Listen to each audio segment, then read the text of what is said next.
The Eastern Equine Encephalitis virus, commonly known as EEE or EEEEV, is making headlines once again as it spreads through the northeastern United States.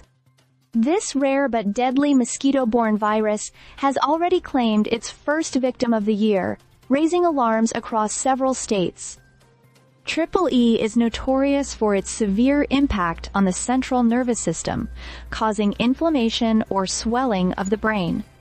While the virus is most commonly found in birds residing in hardwood swamps, it can be transmitted to humans and horses through mosquito bites. Unfortunately, once infected, both humans and horses become dead-end hosts, meaning they cannot pass the virus to others, which limits its spread but does nothing to diminish its severity. The black-tailed mosquito, a common vector for EEE, thrives in the eastern U.S., where the virus has been most prevalent.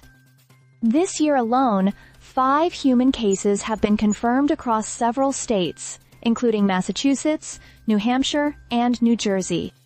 The most tragic of these cases resulted in the death of a patient in New Hampshire, marking the state's first human case in a decade. Symptoms of EEE usually appear within 4 to 10 days after infection and can range from fever, chills, and headaches to more severe manifestations like seizures, behavioral changes, and brain swelling. Given the virus's high mortality rate, around 30%, and the likelihood of long-term neurological damage in survivors, it's a significant public health concern. The spread of EEEV is closely tied to the ecology of the regions it affects.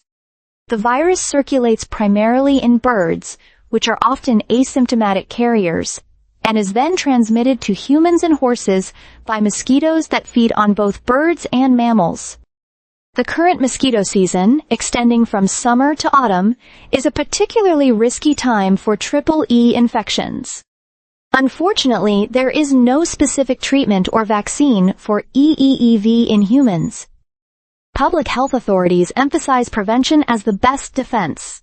This includes using government-approved insect repellents, wearing protective clothing during peak mosquito hours, and avoiding outdoor activities at dusk and dawn when mosquitoes are most active.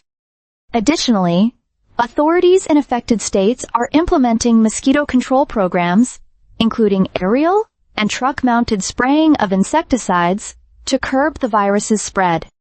The ongoing threat posed by EEE is compounded by the broader implications of climate change, which is extending mosquito breeding seasons and potentially increasing the prevalence of such viruses. While the current cases may be part of the virus's natural cycle, experts warn that climate change could lead to larger populations of infected mosquitoes in the future.